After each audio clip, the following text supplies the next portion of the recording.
अस्सलाम वालेकुम, मैं हूँ अलीना फ़ारूक शेख। इस वक्त मुल्क की माशी सूरत हाल इंतहाई ख़राब और इंतहाई तशवीशनाक। एक तरफ हम देख रहे हैं कि डॉलर की कीमत है बढ़ी जा रही है और रुपए की कदर मुसलसल इसमें गिरावट आ रही है।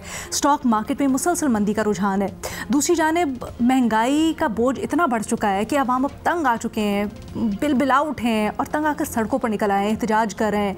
एक तरफ तो कह रहे हैं कि हमारी आमदनी इतनी नहीं है, हम क्या करें, घर में खाना खाएं, बच्चों को खाना दें, या फिर ये जो इतने ज़्यादा बिजली के बिल्स आ गए हैं, यूटिलिटी बिल्स आ गए हैं, इनको अदा करें। कह रहे हैं बिल तो इतने ज़्यादा हैं कि इतनी तनख्वाह नहीं है जितने बिल्स आ गए हैं।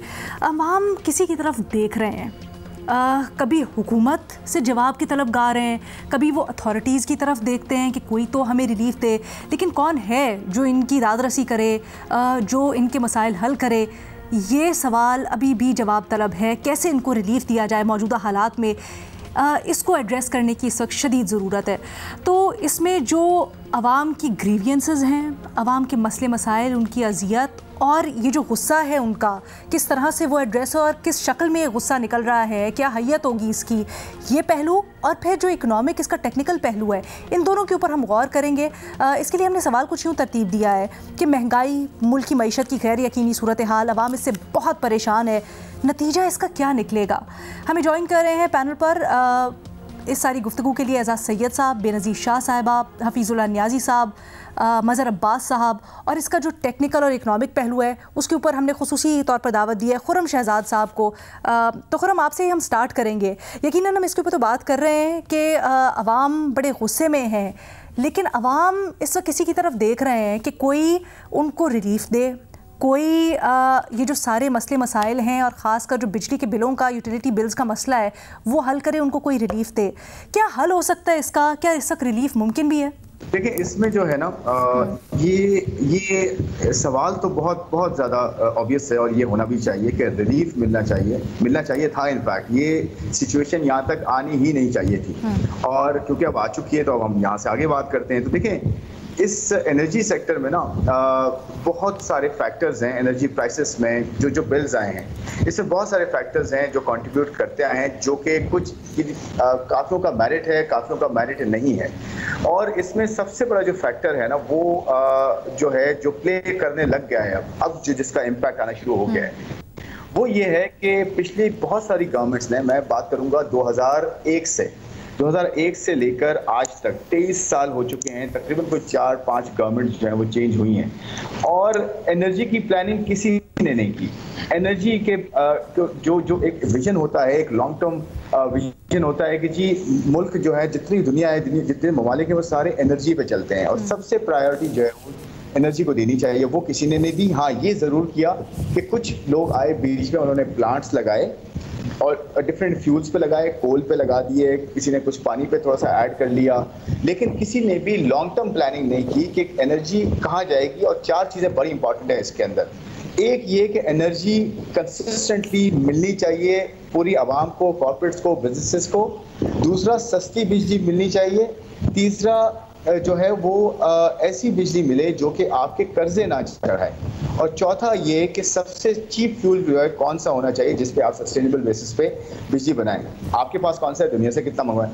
तो ये इन चारों चीज़ों पे काम नहीं हुआ, नंबर 1। सेकेंडली ये हुआ कि हमने जो कर्जे लिए वो हमने उन फ्यूल पे लगाए जिनकी जो है एनवायरमेंटल इश्यूज भी बहुत हैं, और इनके ऊपर जो पॉलिसीज दी गई वो इतनी ज़्यादा थी मुल्क के लिए, इन्वेस्टर्स के लिए नहीं, मुल्क के लिए, कि जी आप डॉलर में रिटर्न ले लें, आप बनाने की कॉस्ट भी हमसे ले लें, आप ऑयल भी जो ले रहे हैं उसकी भी कॉस्ट हमसे ले लें, आप कर्जा जो लेंगे प्रोजेक्ट के लिए वो भी हमसे ले लें। अनफॉर्चुनेटली 2008 और 2013 के बीच में खास तौर पे हालात कुछ ऐसे थे जिसमें इन्वेस्टर आपके पास नहीं आ रहा था। बिल्कुल सही। उसके वजह से आपको इस तरह की पॉलिसी देनी पड़ी। अच्छा शुक्र, जैसे आप भी कह रहे हैं कि ये सारी जो चीज़ें हैं, हम बड़ी दफ़ा इसके ऊपर बात भी कर चुके हैं और हमने देखा कि ये एक बिल्डअप हो रहा था, सारा का सारा मामला जो हम एक्सपेक्टेड था कि आज नहीं तो कल ये ओवरफ्लो करेगा और ये सब तबाही आएगी जो आज हम देख रहे हैं। इस वक्त ज़रूरत है कुछ इसको बेहतर तरीके से मैनेज कर लिया जाए। क्या आप समझते हैं वो इस वक्त मैनेजमेंट की कैपेबिलिटी है या मामलात मैनेज भी हो सकते हैं? देखिए, बिल्कुल हो सकते हैं, लेकिन हमें अपनी एक्सपेक्टेशंस को सीधा रखना चाहिए। हमें अपनी एक्सपेक्टेशंस को बिल्कुल रियलिस्टिक रखना चाहिए। उसकी वजह क्या है?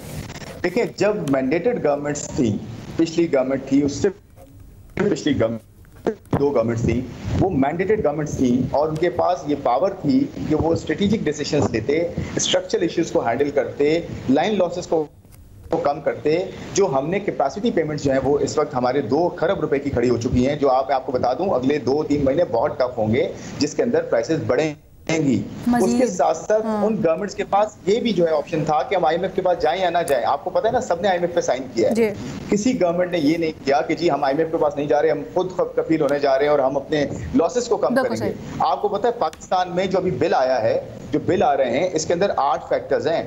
जनरेशन कॉस्ट है कि बिजली बनती कितने की है, उसके अंदर फिर आपके टैक्सेस हैं कि टैक्सेस कितने हमने लेने, फिर लाइन लॉसेस हैं, नॉन रिकवरीज हैं। मैं और आप जब बिल देते हैं तो वो सारे लॉसेस जो दूसरे जगहों से बिल इकट्ठे नहीं होते या पेमेंट्स नहीं होती, वो हम पे डाले जा रहे हैं। फिर डेट रीपेमेंट है, कर्जों की अदायगियां हैं, फिर करेंसी पैरिटी, ये जो डॉलर आपके उतना ऊपर जा रहा है, इसका भी कंपोनेंट उसके अंदर है। और बस 5वीं चीज सबसे बड़ी ये कि हम IMF प्रोग्राम में सबने साइन किया IMF के साथ, तो आप जब कमिट कर दिया है तो अब लोगों के साथ आप किस तरह से, ये मुझे नहीं लगता कि गवर्नमेंट का मैंडेट भी है वो करेगी। हाँ, ये हो सकता है कि थोड़े से बिल्स को कर दे, 3-4 महीने पे डाल दे और रिकवरी, मुझे लगता है इससे रिकवरी रिस्क पे आ जाएंगी, लेकिन 3-4 महीने का रिलीफ मिलेगा। लेकिन फिर मैं ये बताऊं कि इसमें केट अगर गवर्नमेंट शायद कुछ ना कर सके, इनका इतना बड़ा मैंडेट नहीं, जब मैंडेटेड गवर्नमेंट्स नहीं कर सकी तो ये कैसे कर सकते। अब ये बड़ा तशवीशनाक है मज़हर अब्बास साहब, जैसे एक बड़ा रियलिस्टिक पिक्चर पेंट किया है खुरम ने, ऐसा ही चलता रहा 2-4 महीने, तो ये जो अवाम का गुस्सा है अभी से सड़कों पर निकल आए हैं, आगे जब हालात खुदा ना करे लेकिन रियलिस्टिकली अगर हम बात करें मुश्किल हो जाते हैं मज़ीद, तो फिर अवाम कहाँ जाएंगे, गुस्सा कहाँ निकलेगा? देखिए, गुस्से को बढ़ने दें, गुस्सा तो अभी नज़र ही नहीं आया, हमें तो सिर्फ गुस्से की झलक नज़र आई है। ये हम ओवर द इयर्स हमारी जो भी गवर्नमेंट आई हैं वो एडोकिज्म पे चली हैं। सारी चीज़ें हमने एडोकिज्म पे की हैं। आप रेलवे उठा लें, आप PIA उठा लें, आप स्टील मिल उठा लें, ये कोई एक दिन की पैदावार नहीं है, ये लावा फटा है ना, अभी हमें महसूस हो रहा है और अभी तो इसकी बड़ी मज़ीद तबाही आनी है, क्योंकि आप जो भी एग्रीमेंट्स हैं, और दूसरे ये कि किसी भी पाकिस्तान के किसी भी हुक्मरान को बदकिस्मती से मैंने नहीं देखा कि उसने कभी भी अपने आप को आवाम से जोड़ने की कोशिश की हो। कभी भी ऑप्टिक्स बहुत काउंट करती हैं ऐसी चीज़ों में। जब आप लोगों से कह रहे हैं कि कुर्बानी देने का वक्त आ गया है और मैं 80 और 100 रुकनी काबीना बनाता हूं, तो फिर आप क्या ऑप्टिक्स देंगे, आप लोगों को क्या मैसेज देंगे? आपको पता है, सब कह रहे हैं, ये गवर्नमेंट भी कहती थी, पिछली गवर्नमेंट भी कहती है कि जी बिजली की चोरी होती है। भाई तो चोरी होती है तो ये आपको पता है ना, चोरी होती है, तो ये किसका काम है कि उस चोरी को पकड़े? यहाँ कहा जाता है जी पानी चोरी होता है। भाई चोरी होता है तो किसका काम है उन चोरों को पकड़ना? वो इसलिए नहीं पकड़े जाते क्योंकि चोरों के साथ कनाइवेंस होती है। आपको पता है चोरी कहाँ हो रही है, आपको पता है चोर कौन है, आपको ये पता है कि कहाँ कहाँ बिजली की चोरी होती है, आपको ये पता है कहाँ कहाँ पानी की चोरी होती है। तो चूंकि कनाइवेंस है, इसलिए इस मसले का हल नहीं निकलेगा। ये मसला उसी तरह कॉम्प्लिकेटेड होगा। अब आज अगर आपने ये बड़ा फैसला कर लिया कि जी जिन लोगों को मुफ्त बिजली मिलती है उन्हें मुफ्त बिजली नहीं मिलेगी, उससे जरूर फायदा होगा, लेकिन कितना फायदा होगा? मेरा ख्याल है हमारे जो भी लोग हुक्मरान बनते हैं उनका एटीट्यूड एंटी पीपल होता है, उनका एटीट्यूड प्रो पीपल नहीं होता। वैसे सर ये जो बिजली के बिल्स वाली बात है, ये भी अभी क्योंकि कल शमशाद अख्तर साहिबा ने भी और फिर जो निगरां वज़ीर आज़म है उन्होंने भी इससे मुतल्लिक कहा कि शायद कानूनी उसमें मसले मसाइल भी हैं, इख्तियार नहीं है हमारा और ऐसा हो भी नहीं सकता। कुछ इस ग्राउंड्स पे बातें हुई हैं, सिर्फ तजवीज़ थी, अभी इसके ऊपर कुछ है नहीं। लेकिन आपसे पूछना ये चाह रही हूँ सर, हल तो हम डेफिनेटली इसका तलाश करने की कोशिश कर रहे हैं, आपको क्या लगता है ये जो अवाम में गम और गुस्सा है इसका नतीजा क्या निकल सकता है? देखिए, देखना ये है कि अब ये गुस्सा किस हद तक होता है। ये गुस्सा अगर आपने लॉलीपॉप दे दी गुस्सा खत्म हो जाएगा, गुस्सा ट्रांसलेट कैसे होता है और ये गुस्सा कब तक कायम रहता है, ये सबसे इंपॉर्टेंट है। ये गुस्सा क्या इलेक्शन के वक्त ट्रांसलेट होगा, और अगर इलेक्शन के वक्त ट्रांसलेट होगा तो आने वाले लोग जिनको ये वोट देंगे क्या उनके पास कोई हल है? किसी भी गवर्नमेंट ने, किसी भी पार्टी ने एक पायदार हल नहीं दिया इन चीज़ों का।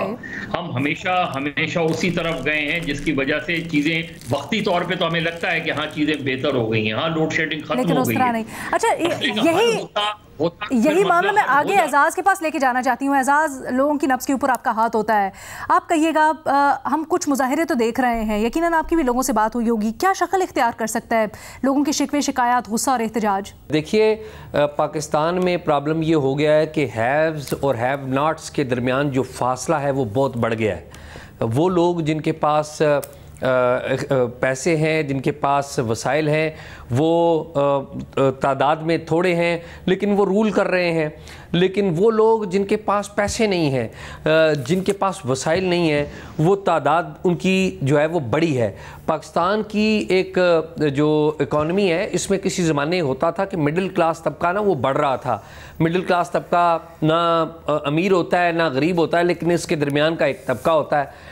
अब मामला ये हुआ है कि पाकिस्तान का जो मिडिल क्लास तबका है, तनख्वाहदार तबका, मेरे जैसा, हमारे और बहुत सारे साथियों जैसा, वो तबका जो है वो तेज़ी से गुर्बत की लाइन के ऊपर आ रहा है, यानी कि पाकिस्तान में गरीबों की तादाद में इजाफा हो रहा है। इसकी बहुत सारी वजूहात हैं। माशी बदहाली है, माशी बदहाली क्यों है उसकी बहुत सारी वजूहात हैं। लेकिन जो एंड पे जाती है ना, जो सारी मामलात एंड पे मामला जाके दो चीज़ों के ऊपर आके रुकते हैं। एक चीज़ वो ये है कि पाकिस्तान में आपने पॉलिटिकल स्टेबिलिटी नहीं होने दी। आप बार बार सियासी हुकूमतों को बार बार डिस्टेबलाइज करते रहे, कभी खुद करते रहे, कभी आपके पपेट्स आके करते रहे। नतीजा क्या निकला? नतीजा ये निकला कि जो सियासी हुकूमतें होती हैं वो कोशिश करती हैं कि बिजनेसमैन जो तबका है उसको आगे लेकर आएँ। आपने किया क्या? आपने ये कहा कि इस मुल्क के अंदर जो सबसे बड़ा मसला है करप्शन है। भाई, करप्शन नहीं है इस मुल्क के अंदर सबसे बड़ा मसला। इस मुल्क के अंदर सबसे बड़ा मसला ये है कि आप पॉलिटिकल हुकूमतों को स्टेबलाइज नहीं रहने देते, आप उनको चलने नहीं देते। जब हुकूमतें चलेंगी तो कारोबार चलेगा, जब कारोबार चलेगा तो प्रोडक्शन होगी, जब प्रोडक्शन होगी तो इन्फ्लेशन ख़त्म होगी, जब इन्फ्लेशन कम होगी या ख़त्म होगी तो उससे मुल्क में अवाम में खुशहाली आएगी। फिर अगर बिजली का बिल ज़्यादा आ जाएगा तो लोगों को देने में प्रॉब्लम नहीं होगी। अब बिजली का जो मामला है, शहजाद साहब ने बड़ी ज़बरदस्त बातें की, ये इस मौजू के ऊपर लिखते भी रहते हैं, हम इनसे पढ़ के बड़ा सीखते भी रहते हैं। लेकिन मैं बतौर ए लेमैन, एक आम शहरी के काम जर्नलिस्ट के, मैं दो ऑब्जर्वेशन देना ज़रूर चाहूँगा जी। देखिए, बिजली के जो महकमा, पहले हमारे पास वापडा हुआ करता था। फैसला ये था, थिंकिंग ये थी शुरू में, शहजाद भाई तो 2001 तक की बात ले गए, मैं इसे पीछे लेके जाता हूँ कि ये मामला असल में शुरू हुआ 1993 में, कि जब हमने आधा तीतर आधा बटेर रखा, कि वापडा भी रखा हमने और डिस्कोज को प्राइवेटाइज करने का फैसला कर लिया, आईपीपीज बनाने का फैसला कर लिया। फैसला बुरा नहीं था, लेकिन जो स्ट्रक्चर था वो वही, आईपीपीज को तो हमने प्राइवेटाइज किया, लेकिन वो जो स्ट्रक्चर था वो सारा सरकारी स्ट्रक्चर रखा गया, उसको प्राइवेटाइज नहीं किया। नतीजा क्या निकला? नतीजा ये निकला कि आज आप अगर स्टैटिस्टिक्स चेक करें तो आपको पता लगेगा कि सिंध के अंदर हैदराबाद, सखर और मुख्तलिफ इलाके, फिर खैबर पख्तूनख्वा के अंदर बाज़ इलाके, फिर बलूचिस्तान के अंदर बाज़ इलाके और पंजाब के अंदर बाज़ इलाके ऐसे हैं जहां पर बिजली तो इस्तेमाल होती है लेकिन उसका बिल नहीं दिया जाता। नतीजा क्या है कि हमारा जो बिल आता है उसके ऊपर एक मद जो है वो पे हमें करना पड़ती है लाइन लॉसेस के नाम पर। ठीक है, वो लाइन लॉसेस, दरअसल लाइन लॉसेस क्या है? वो लाइन लॉसेस दो तरह के हैं। एक तो यह है कि बिजली की फरामी में लाइन जो खराब है उसमें भी बिजली ज़ाया होती है, और दूसरा एक्चुअल लॉस क्या है कि कलेक्शन नहीं है। ये बात करना, इस चीज़ को दुरुस्त करना हुकूमतों की जिम्मेदारी थी जो वो ओवर द टाइम नहीं कर सकी।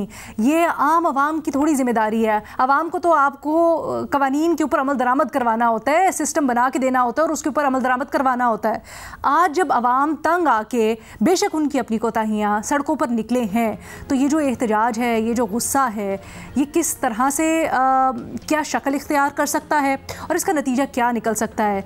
ये एक छोटी सी हमने ब्रेक लेनी है, उसके बाद वापस आके अपने बाकी तज्जियाकारों से भी बात करते हैं। बढ़ती हुई महंगाई, उसके ऊपर लोगों के लिए अपने डे टू डे जो मामलात हैं वो चलाना बड़े मुश्किल हो गए हैं। सड़कों का रुख कर लिया है, चाहे वो ताजिर हों, आम आवाम हो, इस वक्त शदीद एहतजाज करें, गम गुस्से में हैं। ये जो गम गुस्सा है ये किस तरह से चैनल, इसकी हैयत क्या निकलेगी, इसकी शक्ल क्या निकलेगी, ये अपने तज्जियाकारों से हम समझ रहे हैं। न्याजी साहब, आपकी तरफ आऊँगी, आपका क्या तज्जिया है इस मामले के ऊपर? मदर साहब की पसंद का शेर कि वक्त, वो क्या कहता है कि वक्त करता है परवरिश बरसों एकदम नहीं होता, हादसा एकदम नहीं होता। मुझे खुशी ये हुई है कि मदर साहब कह रहे थे कि एजाज सैयद बड़े होकर हफीजुल्लाह न्याजी बनेंगे। आज मैंने उनका तबसरा सुना तो पता चला कि वो बड़े भी हो गए, मुझसे ही बड़े हो गए हैं माशाल्लाह। और फिर अगली बात यह है जी बीबी, अब क्या हो जब अब क्या हो जब चिड़िया चुग गई थे। ये उस वक्त क्या करना था जब जनरल बाजवा जो है, जो एजाज सैयद साहब ने मुतफरिक अंदाज में बताया है, जब इस मुल्क की वो क्या कर रहे थे, अब मुझे क्या कहलवाते। मैं तो एक डिप्रेशन का शिकार उस मुल्क के साथ, जो कुछ हम अपने पिछले 6, 7, 8 साल से किया, खिलवाड़ कर रहे थे। जब वो इस मुल्क का बाजा बजा रहे थे तो उस वक्त ये बात करनी थी। अब सूरत हाल क्या है, मुख्तसर जवाब में दे दूं कि ये मुल्क जो है इस वक्त वोल्केनो के टिक पे खड़े बैठा है। ये यकीन आनो के इंतजार करें, घड़ी की टिक टिक के वोल्केनो ने फटना है। तखमीना लगा लें कि 1 महीने बाद फटेगा, 1 दिन बाद फटेगा, 10 दिन बाद फटेगा। ये जो बिजली के बिल है, इसका और सियासत ने आपस में गठजोड़ करने के, सियासत भी एक बहुत बड़े इर्ताश का शिकार है, इंतशार का नहीं, इर्ताश का शिकार है। इमरान खान साहब के साथ आप लोग उस वक्त मामला करना है कि जब दूसरी तरफ हर तरह की महंगाई, वो आप बिजली के बिलों को छोड़ें, बाकी चीजों को देखते हैं कि रुपया बेवकूफ होके टक्कर टोकरी हुआ है। हर वक्त आपको जो है ऑयल प्राइसेस बढ़ानी है रुपए के डिवैल्यू होने से। तो इस सूरत हाल में इमरान खान साहब का जो मामला है वो भी चल रहा है। अब मैं आपको एक तरतीब बता देता हूं, ये चंद दिनों के अंदर या ज्यादा हफ्ते 10 दिन के अंदर वकीलों ने निकलना है अपने मुतालबात के लिए, रूल ऑफ लॉ के लिए, 90 दिन इलेक्शन के लिए। उसके बाद ऑलरेडी बिजली के बिलों के ऊपर लोग सड़कों पे मौजूद हैं। मुझे कोई हैरत नहीं हो रही पाकिस्तान से क्या हो रहा है। हमारे साथ बड़े अच्छे जबरदस्त खुरम साहब कुछ फरमा गए हैं, बाकी भी साथियों ने कंट्रीब्यूट किया। एक किताब लिखी थी जॉन पर्किंस ने, confession of an economic hitman. वो उसकी अपनी आप बीती है, किस तरीके से मालियाती इदारों के साथ अमेरिकन कंपनी मिलके डेवलप्ड कंट्रीज को, डेवलपिंग कंट्रीज को, अंडर डेवलप्ड कंट्रीज को, डेवलपिंग कंट्रीज को किस तरीके से उनके हुक्मरानों को इस बात में मजबूर करते हैं कि ये IMF, ये वर्ल्ड बैंक, इससे आपको कर्जे दिलाएं, और उसके बाद एक पूरे पॉलिटिकल सेटअप जिसको जकड़ना। जब आप पाकिस्तान के साथ 2014 में, 2015 में, 2016 में, 2017 में खिलवाड़ कर रहे थे, ये उसका नतीजा है। बेशुमार हम इसमें मुख्तलिफ पैराओं में डिस्कशन कर चुके हैं। मैं तो आखिरी बात कहता हूँ, डरो उस वक्त से कि जो इस मुल्क में आने वाला है, ये तो कुछ नहीं है। क्या आने वाला है सर, जरा खुल के हमें बता दें। आप जब कहते हैं वोल्केनो बस फटने वाला है, हम दहाने पे खड़े हैं, किस चीज के दहाने पे खड़े हैं? अलीना, लोगों की आंखों में खून है। मैं आपको बता रहा हूँ अलीना, लोगों की आंखों में खून है। ये बता दिया ना एजाज सिंह साहब ने। अब इसको देख आगे चले, हम शिकार हैं हाइपर इन्फ्लेशन में जा रहे हैं। ये इससे पहले 2008 के अंदर जिम्बाब्वे के साथ हो चुका था। वहां पे सिर्फ जिसको कहना चाहिए कि 80-90% इन्फ्लेशन बढ़ी थी और उसने मुल्क का बाजा मिलाकर रख दिया था। मेरा ख्याल है ये वो 25 करोड़ का मुल्क नहीं था, ये 25 सर, मैं आप लोगों से पूछना ये चाह रही हूँ, मैं आप लोगों से पूछना ये चाह रही हूँ, ऐसी सूरत हाल में जब एक निगरान हुकूमत है, ज़्यादा उनके पास इख्तियारात भी नहीं है, बहुत ज़्यादा हद तक रिलीफ भी नहीं दे सकते, अवाम बेशक बहुत ज़्यादा तंग है, सड़कों पर आ रहे हैं, लेकिन क्या हो सकता है इसका नतीजा? क्या आप समझते हैं कि कुछ मुजाहरे होंगे, रैलियां होंगी, वो निकलेंगी, और फिर किस तरफ इशारा करना चाह रहे हैं आप क्या तूफान आ रहा है, तूफान आ रहा है। आप मुजाहरे की बात करते हैं, अलीना बहुत छोटी बात कर रही हैं आप। अभी आपने इनकॉर्पोरेट नहीं किया। अलीना बहुत छोटी बात कर रही हैं, मुजाहरे और रैलियां। हाँ तो इसीलिए कह रही हूँ ना, इसीलिए कह रही हूँ ना कि मुझे बताएं, आप लोग खुल के बताएं क्या कहना चाह रहे हैं। नहीं, खुल इससे क्या खुल के बताएं, क्या कहना चाहती है? कि मैं कहता हूँ कि मुल्क की सालमियत तक स्टेट पे है, मुल्क की सालमियत। आप जैसे बातें हो रही है, कयास आराई हो रही है, सिविल नाफरमानी, आप उस तरफ इशारा कर रहे हैं। अभी वो तो हो रही है, आप जाके बिजली के बिल ले लें। क्या लेकिन सर क्या माहौल, एक सेकंड सर, क्या बिजली का बिल कैसे लेंगे? वो देने से कहा ये पब्लिक, क्या आप पीछे से ग्रिड से बंद कर देंगे? पूरे मुल्क में अंधेरे रहेंगे, लोग इनकार कर दिए, बिजली का बिल नहीं देते। अब मुल्क जो है, जब एक बिजली का बिल नहीं आता, मुल्क डिस्फंक्शनल हो गया। सबसे ज्यादा कंजम्पशन हमारी बिजली की हो रही है इन टर्म्स ऑफ पाकिस्तान रुपी, जो हमारा जो लेकिन मैं पूछना चाहती हूँ, लेकिन सर मैं पूछना चाहती हूँ, जब आप ये नुक्ता उठाया है, क्या हालात वाकई इतने अबतर हैं? क्या माहौल भी है? क्योंकि जब इस तरह की मूवमेंट्स होती हैं तो उसके लिए कोई लीड करने वाला होना चाहिए। सर नहीं, कुछ फैक्टर्स है ना जो देखने होते हैं। मैं जो हूँ लीड मैं कर लेता हूँ, लीड को छोड़े, ये ज्यादा खतरनाक है सर। ये कहने की बात है, जो एक अफरा तफरी होती है, जो सूरत हाल होती है, उसके अपने डायनेमिक्स होते हैं। आप मत भूलें कि ये मुल्क वो है कि जैसे चारों तरफ से दुश्मनों में घिरा हुआ है। आपको हर तरीके से आप घेरे जा चुके हैं। हम उनको तो लग्जरी नहीं है कि वो बातें इनकॉर्पोरेट करें कि बाहर पाकिस्तान के साथ क्या होने वाला है, अंदर होने वाला। हम तो ये कह रहे हैं कि जो अंदर हो रहा है, अब आपने आज भी बिल पढ़ाए हैं। अच्छा, ये जो बात मैं बेनज़ीर की तरफ ये चीज़ लेके जा रहे हैं, ठीक है बेनज़ीर, ये जो न्यायी साहब नक्शा खींच रहे हैं, क्या आप समझती हैं कि हालात लोगों में गम गुस्सा है और कोशिशें हो रही हैं उसको एड्रेस करने के लिए, पर जिस तरफ न्यायी साहब इशारा कर रहे हैं वो उसके बिल्कुल एक अलग डायनेमिक्स होते हैं और वो अलग मूवमेंट्स होती हैं और उसके लिए एक बिल्कुल ही अलग माहौल होता है। क्या आपको लगता है कि इस वक्त ग्राउंड रियलिटीज़ वो हैं? अलीना, इसमें आने से पहले देखिए, मेरे ख़्याल से जो शमशाद अख्तर साहिबा ने जो बात की है, उन्होंने एक तरह से पूरे मुल्क को एक रियलिटी चेक दिया है कि हालात तो बेहतर नहीं होने लगे। ठीक है, ना ही पैसे हैं हमारे पास सब्सिडीज़ देने के लिए और कीमतें भी बढ़ेंगी। अब इन हालात में, अब जैसे खुर्रम साहब भी बात कर रहे थे कि देखिए, अगर हुकूमत की मजबूरी है और आपने बिजली की कीमतें बढ़ानी है तो आवाम को कोई ऑल्टरनेटिव तो देना। ऑल्टरनेटिव क्या है? सोलर। और सोलर इतना महंगा है अलीना कि वो हम भी नहीं अफोर्ड कर सकते, कोई अफोर्ड नहीं कर सकता। पहले एक ज़माने में, अभी कुछ महीने पहले हमें कहा जा रहा था कि बैंक्स जो हैं वो लोन देंगे सोलर के, लेकिन वो भी बहुत कम बैंक्स हैं जो लोन देने के लिए तैयार हैं। तो इस वक्त एक फाइनेंशियल इमरजेंसी है यहाँ पे। मेरे ख्याल से सबको ही देखें, अगर हालात ख़राब हो रहे हैं और हमें हुकूमत ने कह दिया है कि हालात ख़राब हो रहे हैं, तो फिर सबको ऐसे इकदाम लेने पड़ेंगे जो इमरजेंसी इकदाम होंगे, जिसमें आपके पब्लिक एंड प्राइवेट जो ऑफिसेज हैं उनको मुलाजमीन के लिए भी कुछ करना पड़ेगा। अब एक खबर आ रही है कि पेट्रोल की कीमत भी बढ़ रही है, शायद 12 रुपये पर बढ़ रही है कि पेट्रोल की कीमत। तो अब आप बताएं, इन हालात में क्या ऑफिसेज को ये नहीं करना चाहिए है कि लोगों को वर्क फ्रॉम होम दे हफ्ते में 3 से 4 दिन? क्योंकि बड़ा मुश्किल है, लोग पेट्रोल के बिल अदा करें, बिजली के बिल अदा करें, या बच्चों को स्कूलों में भेजें और घर में खाने का इंतज़ाम करें।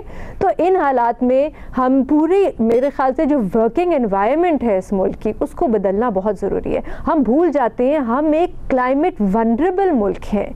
यहाँ पे पंजाब में सैलाब आया हुआ है, जहाँ पे जो हमारे सबसे फर्टाइल एरियाज़ हैं वहाँ पे सैलाब आया हुआ है, हमारी फसलें ख़राब हो रही हैं, हमें पता ही नहीं है हमारी फूड सिक्योरिटी के क्या हालात होंगे। लेकिन यहाँ पे हम फिर भी बातें कर रहे हैं कि तेल से हम बिजली बनाएंगे, कोयले से हम बिजली बनाएंगे। एक ऐसा मुल्क जो क्लाइमेट वनरेबल है, जहाँ पे सैलाब हर साल आ रहा है, गर्मी की शिद्दत भी बढ़ रही है, बारिशें भी ज़्यादा हो रही हैं, कोई प्लानिंग नहीं है लॉन्ग टर्म के इस सिचुएशन से निकलना कैसे है। अच्छा, अब आ जाएं कि होगा क्या। देखें, मुझे कोई सिविल वॉर टाइप सिचुएशन इस वक्त तो नज़र नहीं आ रही, लेकिन मेरे ख्याल से जो अवाम का गुस्सा है वो हमें इलेक्शन में ज़रूर नज़र आएगा निकलते हुए। मेरा नहीं ख्याल है, ख़ास तौर पे ये जो पीडीएम की हुकूमत है, क्योंकि आज मैं बीबीसी उर्दू का एक आर्टिकल पढ़ी थी तो उसमें लिखा हुआ था कि पीडीएम के दौर में 100 गुना इजाफा हुआ है बिजली की कीमत में। अब इसको पढ़ने के बाद आपको समझ आती है कि मुस्लिम लीग नून जो है वो जल्द से जल्द इंतखाबात क्यों नहीं चाहती। वो चाहते हैं कि वक्त हो उनकी हुकूमत में और अगले इंतखाबात में शायद लोग भूल जाएं कि उनकी कारकर्दगी क्या थी। तो इन हालात में मेरे ख्याल से सियासतदानों के लिए बड़ा मुश्किल होगा कि वो अपने हलकों में जाके इंतखाबी मुहिम चलाए। इसकी हमने थोड़ी सी झलक पिछले इलेक्शन में भी देखी थी। लोग जो थे अपने फ़ोन लेके वीडियोस बनाते थे, पीछे जाते थे सियासतदानों के साथ कि देखें हालात क्या है। तो यही मुझे कुछ होता हुआ इस बार भी नज़र आ रहा है। और लीना, मैंने ये बात पहले भी कही थी कि एक सवाल जो हम बार बार पूछ रहे हैं वो ये कि क्या पीटीआई का वोटर अगले इलेक्शन में निकलेगा या नहीं, लेकिन ये भी हमें सवाल पूछना चाहिए कि क्या मुस्लिम लीग नून का वोटर निकलेगा अगले इलेक्शन में नहीं, क्योंकि इस महंगाई में, इन हालात में मुझे तो बहुत ही कम वोटर टर्नआउट लग रहा है इलेक्शन का। या हो सकता है कि इलेक्शन को ही आगे कर दिया जाए क्योंकि हालात ही कुछ ऐसे नहीं है कि कोई भी इंतखाबी मुहिम चला सके। अच्छा, ये इंटरेस्टिंग है क्योंकि एक तरफ तो हम ये चीज़ एक्सप्लोर कर रहे हैं, लेकिन दूसरी तरफ ये भी एक राय दी जाती है जिसके ऊपर हम भी बड़ी दफ़ा बात कर चुके हैं कि अगर मैंडेट शुदा हुकूमत आ जाए तो शायद मसले मसाइल का हल हो और वो बेहतर तरीके से निगोशिएट कर सके या रिलीफ दे सके आवाम को, क्योंकि वन वे और दी अदर निगरान हुकूमत के पास महदूद इख्तियारात ही हैं। इस सिलसिले में क्या हो रहा है, इलेक्शंस के लिए मामला कहाँ तक पहुँचा है? एक छोटी सी ब्रेक लेते हैं, मज़ीद बात करेंगे। आज एक अहम केस की अपील की समाअत हुई सुप्रीम कोर्ट में। पंजाब में इंतखाबात 14 मई को करवाने का जो केस था उसको अपील में या रिव्यू में गए हुए थे, जिसकी सुप्रीम कोर्ट ने समाअत की और नज़रसानी दरख्वास्त तो खारिज कर दी गई, लेकिन इस समाअत के दौरान जो रिमार्क सामने आया है फाजिल जज साहिबान की जानिब से वो बड़े अहम है, और ख़ासकर इसलिए कि जो इस वक्त मुल्क की मौजूदा सूरत हाल है आम इंतखाबात को लेकर, उसमें वो बड़े रेलेवेंट बैठते हैं। तो हमारी जो नुमाइंदा है मरियम नवाज़, उन्होंने हमें रिपोर्ट किया इससे मुतालिक, और वो बताती हैं कि जब समाअत चल रही थी तो इस दौरान ये रिमार्क सामने आए। एक मरहले पर चीफ जस्टिस साहिबान और उनके दो फाजिल जज जो साथी जज थे, उन्होंने ये कहा कि अब तो कौमी असम्बली भी तहलील हो चुकी है, इलेक्शन कमीशन को अच्छा लगे या बुरा, लेकिन कौमी असम्बली इंतखाबात 90 दिनों में ही कराना आईनी मैंडेट है। ये भी कहा गया कि इलेक्शन कमीशन ने ये छूट खुद को कैसे दे दी कि वो इंतखाबात में ताख़ीर कर सके। ये बड़े अहम रिमार्क्स हैं। हालांकि कोशिश की इलेक्शन कमीशन ऑफ पाकिस्तान के वकील ने कि ये इस नुक्ते के ऊपर भी बात की जाए, ये वाला मामला भी उठाया जाए कि तारीख देने का इख्तियार किसका है। क्या जो इलेक्शन एक्ट में तरमीम हुई है उसके बाद इलेक्शन कमीशन ने देना है, या जैसे कि करार दिया था कि आइन कहता है सदर मुमलिकत का इख्तियार है। लेकिन ये फाजिल जज साहिबान जो हैं उन्होंने क्लियर कर दिया कि ये सिर्फ रिव्यू है, इसका स्कोप बड़ा लिमिटेड होता है, तो ये एक आइनी नुक्ता है, इसके ऊपर बहस नहीं हो सकती। बहरहाल ये जो रिमार्क्स दिए गए हैं इंतखाबात से मुतल्लिक कि 90 दिन में ही जो इलेक्शंस हैं उनसे आगे नहीं जा सकता इलेक्शन कमीशन, ये उनका मैंडेट नहीं है, तो क्या अब सुप्रीम कोर्ट के पास 90 दिन में आम इंतखाबात करवाने की जो दरख्वास्तें हैं उसके ऊपर सुप्रीम कोर्ट समाअत करेगी? क्या सुप्रीम कोर्ट 90 दिन में मुल्क में इंतखाबात करवा सकती है, करवा सकेगी? ये है हमारा बुनियादी सवाल। बेनज़ीर, आपकी क्या राय है इसमें? देखिए अलीना, इसी केस की समाअत हो रही थी कुछ महीने पहले, जिस पे चीफ जस्टिस साहब ने कहा कि हमारा जो 14 मई का फ़ैसला है उस पर अमल दरामद तो नहीं हो सका, लेकिन वो तारीख का हिस्सा बन गया है। तो आज की भी जो समाअत थी और फैसला है, मेरी राय में तो वो एक बस फॉर्मेलिटी थी जो पूरी हो रही थी। ना ही पहले पंजाब और केपी में 90 दिन में इलेक्शन हुए हैं और ना ही लग रहा है कि अब होंगे इलेक्शन। देखिए ये बड़ा अब एक कॉम्प्लिकेटेड सा मामला बन गया है कि क्या 90 दिन में इलेक्शन हो सकते हैं या नहीं हो सकते। असूली तौर पर पीपल्स पार्टी और PTI की बात जो है, जो उनका मौक़िफ़ जो है वो बिल्कुल दुरुस्त है, 90 दिन में होने चाहिए, आइन कहता है। ये भी बात सुप्रीम कोर्ट की दुरुस्त है कि इलेक्शन कमीशन का इख्तियार नहीं, उनकी जिम्मेदारी है कि वो इलेक्शन कराएं। लेकिन क्या इलेक्शन कमीशन अकेले मुल्क में इलेक्शन करा सकती है? नहीं। क्या सुप्रीम कोर्ट अकेले अपने फैसले पे अमल दरामद करा सकती है? नहीं। हमने देख लिया 14 मई के फैसले के साथ क्या हुआ। देखिए पंजाब और KP के वक्त आप साबित हो गया था ये कि जब अदारे ताउन नहीं करते इलेक्शन कमीशन के साथ तो इलेक्शन कमीशन कुछ नहीं कर सकती। आपकी फ़ौज सिक्योरिटी देने के लिए तैयार नहीं थी, आपकी अदलिया ROs देने के लिए तैयार नहीं थी, आपकी हुकूमत पैसे देने के लिए तैयार नहीं थी, तो पैसे, सिक्योरिटी, ROs के बगैर इलेक्शन कमीशन कैसे इलेक्शन करा सकता है? अभी भी आखिरी मिनट पे आके ये जो सेंसस अप्रूव किया है हुकूमत ने, उन्होंने अपनी तरफ से तो बड़ी चालाकी की है, पूरा का पूरा मलबा उठा के इलेक्शन कमीशन पे डाल दिया है कि आप 90 दिन में इलेक्शन भी कराएं और आप हल्का बंदियां भी कराएं। अब फर्ज करें अलीना कि इलेक्शन कमीशन कल कहता है कि हम हल्का बंदियां नहीं करा रहे क्योंकि कानून में है लेकिन आइन में नहीं है, हम 90 दिन में इलेक्शन करा रहे हैं, तो यहाँ पे तो एमक्यूएम उठ के सुप्रीम कोर्ट चली जाएगी। और एमक्यूएम क्योंकि वो तो पिछले हल्का बंदियों को नहीं मानते और बिल्कुल उनका वैलिड कंसर्न है, वो कहते हैं कि 2017 के सेंसस पे आप 2024 में इलेक्शन कैसे करा सकते हैं, और बिल्कुल एक वैलिड कंसर्न है, तो फिर भी 90 दिन में इलेक्शन नहीं होंगे। तो अलीना ये बात तो बहुत क्लियर है कि 90 दिन में इलेक्शन नहीं होंगे। इस वक्त जो प्रॉब्लम है वो प्रॉब्लम ये है इलेक्शन कमीशन की खामोशी। हमें तारीख अभी तक जो है इलेक्शन की अच्छा बेनज़ीर, इससे मुताल्लिक़ कुछ मुतज़ाद इत्तलात आ रही हैं, बात हो रही है कि शायद अगले हफ्ते तक इलेक्शन कमीशन तारीख का ऐलान कर सकता है, क्या आपके पास इससे मुताल्लिक़ कोई इत्तलात है? अलीना मेरे पास के इससे मुताल्लिक़ कोई इत्तलात नहीं है, लेकिन यहाँ पे फिर एक और सवाल बनता है, अगर इलेक्शन कमीशन अगले हफ्ते डेट दे देती है तो क्या गारंटी है कि उसी डेट पे इलेक्शन होगा? बहुत रेलेवेंट सवाल है। लेकिन आपने ये जो बात की ना, क्योंकि हम अभी सुप्रीम कोर्ट को डिस्कस करें कि इस सिलसिले में उनका क्या किरदार हो सकता है, आपने कहा तारीख का हिस्सा बन गया पंजाब वाला ऑर्डर, लेकिन मज़हर अब्बास साहब आज जो रिमार्क्स आए हैं और आज जो ऑब्जर्वेशंस आई हैं वो भी तो तारीख का हिस्सा है, वो भी तो ऑर्डर में लिखा जाएगा, बल्कि फ़ैसले में लिखा जाएगा। तो सर ये 2 हफ्ते रह गए मौजूदा चीफ़ जस्टिस के लिए, जैसे ही 16 सितंबर को अगले चीफ़ जस्टिस साहब संभालेंगे क़यादत सुप्रीम कोर्ट की, तो क्या ये मामला उनके लिए भी एक चैलेंज बन सकता है? क्या फिर सुप्रीम कोर्ट को 90 दिन में जो उनकी एक पोजीशन है, क्योंकि माइंड तो वो जाहिर कर चुके हैं अपना इस बारे में, तो उनके लिए भी एक मामला होगा, और उस सिलसिले में फिर सुप्रीम कोर्ट के ऊपर क्या जिम्मेदारी होगी और क्या किरदार हो सकता है? देखिए, सुप्रीम कोर्ट की पहली जिम्मेदारी तो ये थी कि उनके फैसले को पर अमल दरामद नहीं हुआ, उसके खिलाफ उन्हें कार्रवाई करनी चाहिए थी, कि कंटेम्प्ट करनी चाहिए थी कि क्यों नहीं हुआ।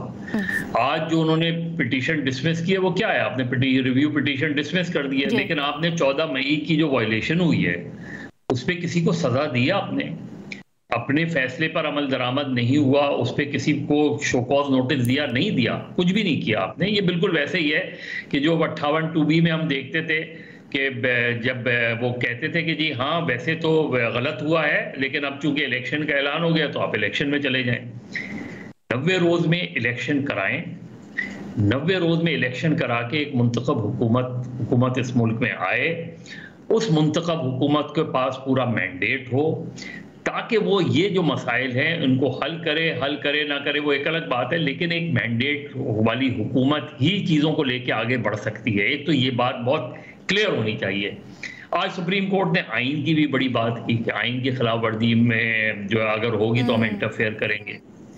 काश ये बात सुप्रीम कोर्ट हिस्टोरिकली फिर इसको मेंशन करे कि इससे पहले अदलिया का रोल बहुत ही क्रिमिनल रहा है इस हवाले से।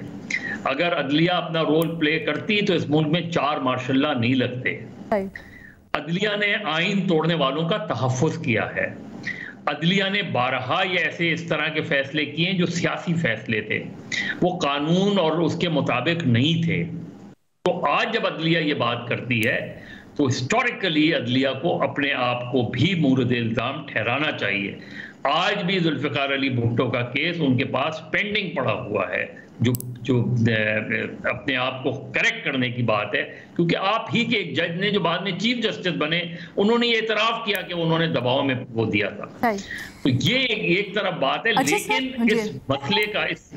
इस मसले का हल अलीना जो हमने पिछले सेगमेंट में बात की वो यही है कि आप इलेक्शन कराएं, मुंतख लेवल प्लेइंग फील्ड हो, मुंतखब हुकूमत आए। अच्छा सर, अभी आपने कहा कि आपने कहा कि उस वाले फैसले के ऊपर कोई कंटेम्प्ट नहीं, कोई नोटिस नहीं लिया सुप्रीम कोर्ट ऑफ पाकिस्तान ने। सर तो रिव्यू के अंदर क्या एम्बिट होता है कि वो तौहीन के ऊपर नोटिस ले सकें, या अगर अमल दरामद नहीं हुआ तो उसका नोटिस ले सकें?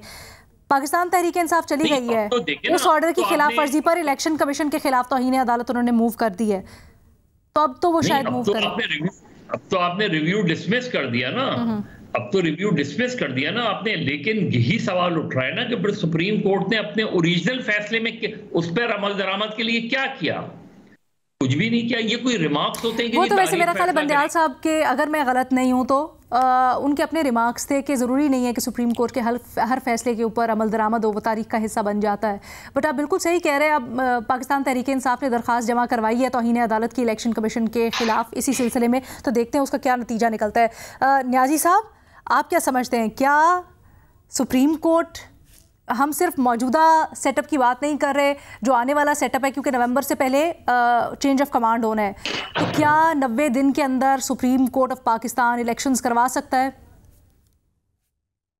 ये जो है ना कमांड, ये वर्ड, इसके कोई प्रोप्राइटरी राइट्स हैं और वो सुप्रीम कोर्ट के पास वो नहीं है। तो इसलिए जो चेंज ऑफ कमांड है ना, ये इस्तेमाल कर दिया ना कि खुदा ना खास्ता आप पे कुछ उस्ताद गिरे और हमें फिर यहाँ पे प्रोग्राम करना पड़े कि हमारा बंदा बाज़ाब करो।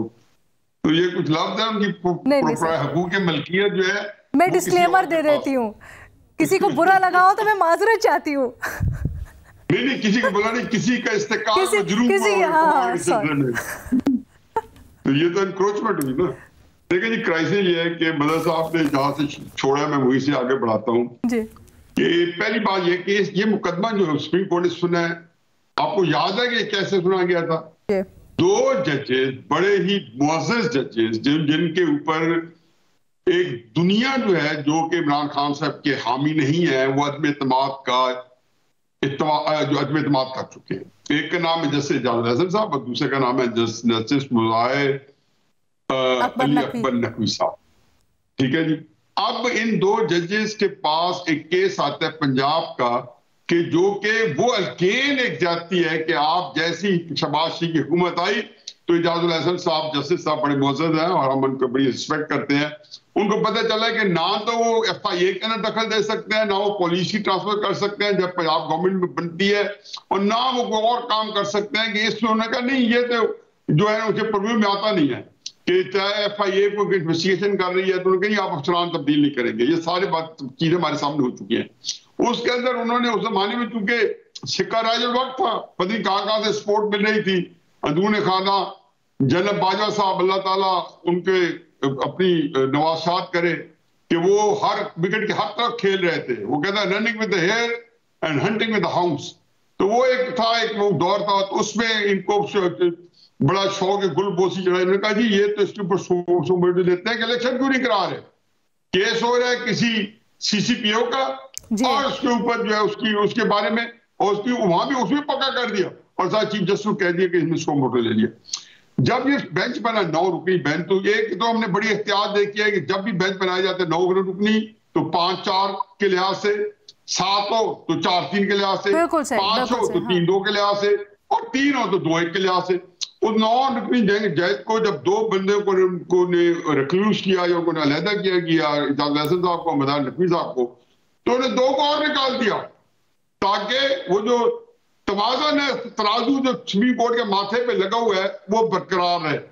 उसके बाद उसकी जब आपने पंगा ले लिया तो क्या कहा मंसूर अली शाह साहब ने या बाकी अन्य बिदुल्ला साहब ने, उन्होंने कहा हजूर आप एक इस पे 100 वोट नहीं ले सकते क्योंकि हाई कोर्ट के अंदर वो जस्टिस जो हसन है उन्होंने इस पर फैसला भी दे चुका है, उसके ऊपर डिवीजन बेंच में जा चुका है, इंटर कोर्ट अपील में जा चुका है। अब ये सारी बातें हो रही हैं और ये जजेस जो केस को लेकर पढ़ रहे हैं, चलो मैं भी नहीं पढ़ता हूँ, बहुत ज्यादती है कि सुप्रीम कोर्ट ने फैसला किया उसको अपनी इंप्लीमेंट नहीं किया। लेकिन मदर साहब ने जैसे कहा ना, हजूर आपकी ट्रेल आ रही है। ओके, जब आप तलवार के ऊपर कोई फैसला करना चाहते हैं या उसके ऊपर जिंदा रहना चाहते हैं तो फिर तलवार ही आपकी गर्दन के ऊपर आके आपके खत्म करती है। तो अपने आप को शर्मिंदा करे। मैं तो मेरे ख्याल है सानिया हो गया कि सुप्रीम कोर्ट ने 13 मई का या 14 मई का फैसला किया और वो इंप्लीमेंट नहीं करा सकी। ये पाकिस्तान के अंदर ये उन सामने जात में से होगा जो मर्द कभी भी इसको नजरअंदाज नहीं करेगा। तो आप ये कहना चाह रहे हैं कि क्योंकि सुप्रीम कोर्ट ऑफ पाकिस्तान जिम्मेदार है, खुद अपनी बेइज्जती करवाने की जिम्मेदार है। मैं इन क्रूड वर्ड्स कह रहे हैं क्योंकि सुप्रीम कोर्ट ऑफ पाकिस्तान जो अपनी पावर डिराइव करती है अपने साथी जजेस से, अपनी ताकत वो हासिल करती है, उसने वो गवा दी, तो इसलिए अब वो 90 दिन में अगर नोटिस ले भी लेती है इंतखाबात के मामले के ऊपर तो फिर क्या कर सकती है? नहीं कर सकेगी कुछ। मैंने बेहतर अल्फाज में फ्रेज कर दिया न्याई साहब, बिल्कुल सही है जी। मैं तो जी प्लीज एजाज सैयद साहब।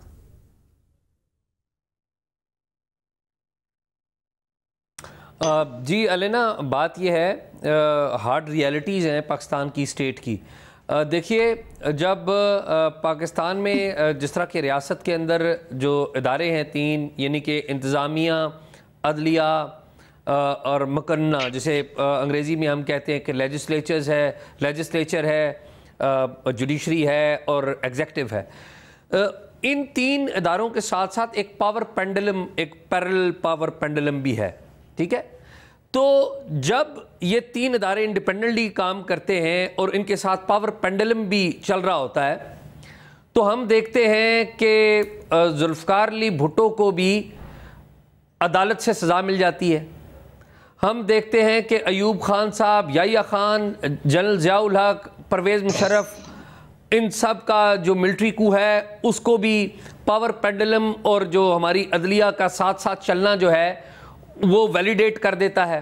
बल्कि जनरल मुशर्रफ साहब को तो अदलिया आइन में तरमीम का इख्तियार भी दे देती है। ये मैंने और आपने अपनी आंखों से ये चीज़ें देखी हैं। लेकिन जब पावर पेंडुलम और जो इदारे हैं वो अलग होते हैं, तो हम शुरू में देखते हैं कि 9 मार्च 2007 आपको याद आएगी पहली दफ़ा कि पावर पेंडुलम और जो जुडिशरी है वो थोड़ी सी उनमें फ्रिक्शन आई। बाद में वो भी एक अलग बात है, वो अलग कहानी है कि वो इकट्ठे हो गए। लेकिन जब पावर पेंडुलम और जुडिशरी अलग अलग होते हैं और जुडिशरी चाहती है कि कुछ चीज़ें आइन के मुताबिक हो जाएं, अब जुडिशरी का अपना एक बैकयार्ड भी है जो इतना क्लियर नहीं है, कोई तारीख इतनी जिसे कहते हैं दरख्शां तारीख नहीं है। हमारे जो बाज़ जज साहिबान हैं उनके बारे में जो चीज़ें माजी करीब में सामने आती रही हैं वो भी कोई इतनी खूबसूरत नहीं है, वो भी इतनी कोई मिसाली नहीं है।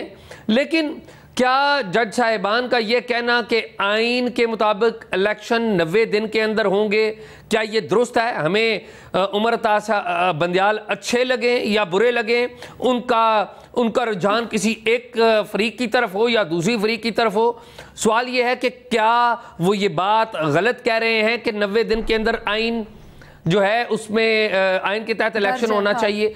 तो उसका जवाब ये है कि इलेक्शन आइन के तहत 90 दिन के अंदर होने चाहिए, हमें अच्छे लगे बुरे लगे। जवाब उसका ये दिया जाता है कि देखिए जी, हमने तो इलेक्शन एक्ट में तरमीम कर दी थी।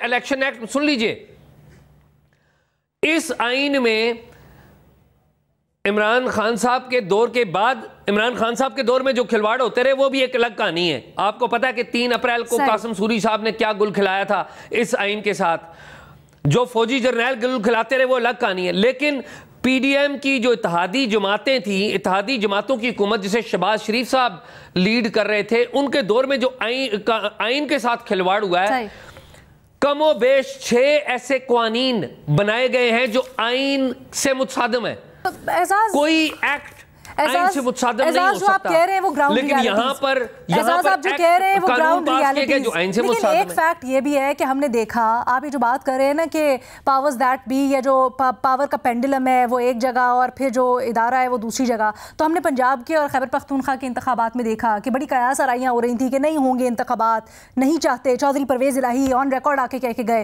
लेकिन फिर सुप्रीम कोर्ट ऑफ पाकिस्तान ने फैसला दिया। चाहे उसके ऊपर अमल दरामद हुआ या नहीं हुआ, उसकी सिंबॉलिक वैल्यू एक बहुत ज़्यादा है। तो ये बताइएगा, बेशक ये फ्रिक्शन हो, क्या आपको लगता है मौजूदा माहौल में सुप्रीम कोर्ट ऑफ पाकिस्तान इसको टेकअप करेगी और बेशक सिंबॉलिक वैल्यू के लिए इसके ऊपर कुछ किरदार अदा कर सकती है?